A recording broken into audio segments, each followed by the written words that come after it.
మీ అందరికీ నా హృదయపూర్వక వందనాలు. చెమ్మగలిగిన దేవుని పిల్లారా,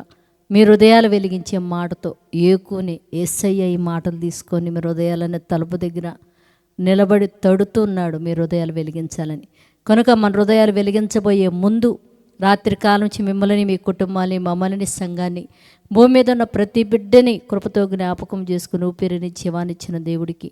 మన ప్రభు అయిన యేసుక్రీస్తు వారి నామములో శిరస్సు వంచి వందనాలు స్తుతులు తెలియజేసుకుంటూ,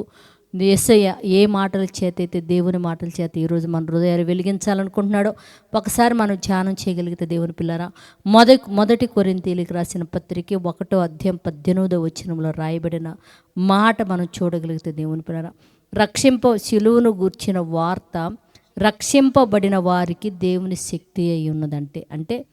యేసయ్య శిలువను గురించిన వార్త అంట రక్షింపబడిన వారంటే దేవుని పిల్లరా, అంటే పాపముల నుంచి, అపరాధముల నుంచి దేవుని పిల్లలారా ఎవరైతే రక్షింపబడతారో వారికంట, అంటే రక్షింపబడి పాతాళాన్ని తప్పించుకొని పరలోకానికి వెళ్ళే వారికంట యేసయ్యను గురించిన శిలువ వార్తంట దేవుని శక్తి, అంటే అంత బలము కలిగిన వారై ఆ మాటలు విని లోకాన్ని జయించి నిత్య జీవానికి వెళ్ళే వారిగా మారిపోతారంట దేవుని పిల్లరా. అంటే భూమి మీద ఉన్న ప్రతి వ్యక్తి కూడా యేసయ్య శిలువను గురించిన వార్త విన్నప్పుడు అది దేవుని శక్తిగా భావించి లోకాన్ని జయించి నిత్య జీవానికి వెళ్ళేవారిగా భూమి మీద ఉన్న బిడ్డలందరూ మారునట్లు ప్రార్థన చేద్దాం.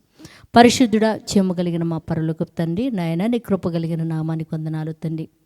యేసయ్య శిలువను గురించిన సువార్త మేము విన్నప్పుడు తండ్రి, అది దేవుని శక్తిగా భూమి మీద ఉన్న ప్రతి బిడ్డ హృదయంలో మారి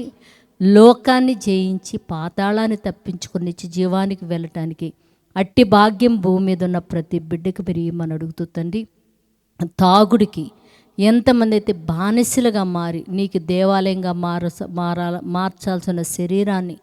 తాగుడికి బానిసగా ఎంతమంది అయితే చేశారో తండ్రి, వారిని మీరు ఆశీర్వదించి ఆ తాగుడు తండ్రి బలహీనత నుంచి విడుదల కలుగు చేసి నిత్య జీవానికి నా తండ్రి క్రీస్తు శిలువను గురించిన వార్త విని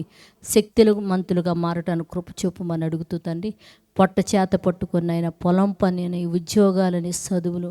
చిన్న చిన్న వ్యాపారాల కోసం బిడ్డలు బయటికి వెళ్ళుండగా తండ్రి వారి వ్యాపారం వలన తండ్రి వారు సంతోషించినట్లు కృప చూపమని, సాయంత్రం ఇంటికి చేరి కుటుంబాలతో కలిసి ఆనందిస్తూ నీ సన్నిధానంలో నేను మహిమపరిచే భాగ్యం బిడ్డలకు అనుగ్రహించి సహాయం చేయమని మా రక్షకుడు నీ కుమారుడు అనేసే పరిశుద్ధ నామములో ప్రార్థన అడుగుతున్నాం తండ్రి, ఆమెన్. మీ అందరికీ నా హృదయపూర్వక వందనములు, ధన్యవాదాలు.